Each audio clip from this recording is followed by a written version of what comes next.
Fortune 100 companies like Lipton, American Express, Colgate-Palmolive, Whirlpool, Panasonic, AT&T, Kodak, Hallmark, and more. In fact, we've worked with literally dozens of Fortune 500 companies. Along the way, our work, research, and theories have been covered in major media like the New York Times, the Los Angeles Times, the Chicago Sun-Times, the New York Daily News, Crane's New York Business, the Milwaukee Business Journal, the Indiana Star-Ledger, American Demographics, CBS and ABC Radio, Bloomberg Radio, WGN and UPN-TV, and many, many more. I co-founded and eventually sold an internet marketing agency that managed millions in online advertising, developed and distributed marketing education programs to an international audience of thousands, and has seen the dollars in to dollars out results of hundreds of business models. I'm also in regular contact with some of the top marketing and branding experts in the world. I should have written this book myself, but I didn't because, as much as I'm embarrassed to admit it, there were a few missing pieces to my formula which only Ryan could have figured out. Critical missing pieces that made it difficult to implement on the much grander and more effective scale that Ryan has now proven. Pieces I should have seen, but didn't. Ryan's formula is the finished product, the polished piece. And God bless him for doing it, because I'd now put Ryan up against anyone in the world marketing in the same arena. Anyone, including me.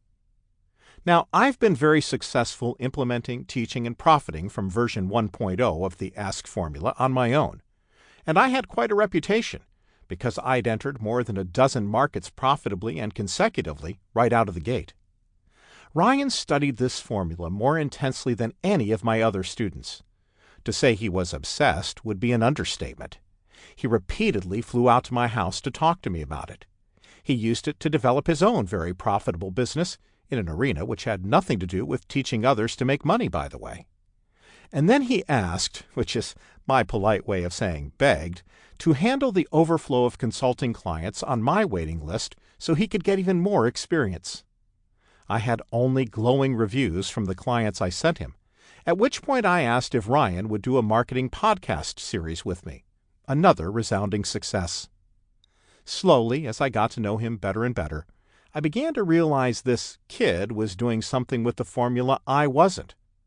Where I would be looking to conserve resources and find shortcuts because my implementation of the formula was rather laborious, he was instead asking how we could better systematize the process so we could shift the work to lower-cost labor. Ryan made a much more intensive study of copywriting than I did. As a result, he told better and more relevant stories. I'm admittedly still a bit of a propeller-head professor, and if I don't watch myself carefully, I'm prone to drone on about extremely valuable facts which, although very useful for the prospect willing to study them, couldn't sell their way out of a paper bag. So, as much as I hate to admit it, Ryan's sales copy and email follow-up messages were more powerful and engaging than my own. So much so that I actually consider myself a student of his in these regards now. Having observed the power of the Ask formula, Ryan took it to the nth degree. That's Ryan for you. Whereas I introduced the concept of the Ask formula, Ryan systematized it and refined it to a degree more than I had been previously willing to do, and in a more engaging and powerful way. Is it any wonder he quickly built a multi-million-dollar agency with clients who are terrified of losing his service? But you don't have to be a Ryan Levesque to benefit from this book. You only need an open mind and a willingness to implement some of this stuff on even the most basic level, because 95% of your competitors probably never will. Glenn Livingston, Ph.D.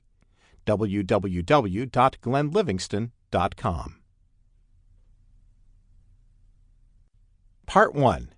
Ask the Story. Chapter 1. You. Who, what, and why. Let me ask you a question. If you were to Google, how many ads are we exposed to daily, what do you think is the answer? Take a guess. I was curious myself, so I searched and found that, according to CBS News,